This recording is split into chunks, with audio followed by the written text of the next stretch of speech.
হঠাৎ একদিন একটা নতুন ধরনের লোক এলো, মুগ্ধ দৃষ্টিতে চেয়ে রইল নিম গাছের দিকে। ছাল তুললে না, পাতা ছিঁড়লে না, ডালও ভাঙলে না, মুগ্ধ দৃষ্টিতে চেয়ে রইল শুধু। বলে উঠল, বাহ, কি সুন্দর পাতাগুলো, কি রূপ! থোকা থোকা ফুলেরই বা কি বাহার! এক ঝাঁক নক্ষত্র নেমে এসেছে যেন নীল আকাশ থেকে সবুজ সায়রে। বাহ! খানিকক্ষণ চেয়ে থেকে চলে গেল। কবিরাজ নয়, কবি। নিম গাছটার ইচ্ছে করতে লাগলো লোকটার সঙ্গে চলে যায়, কিন্তু পারলে না। মাটির ভেতর শিকড় অনেক দূর চলে গেছে। বাড়ির পেছনের আবর্জনার স্তূপের মধ্যে দাঁড়িয়ে রইল সে।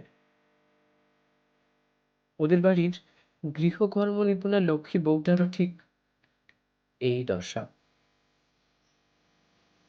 কবিতা নিম গাছ, কবি বনফুল। কেমন লাগলো কবিতা? আমার কণ্ঠে পাঠ শুনে জানাবেন।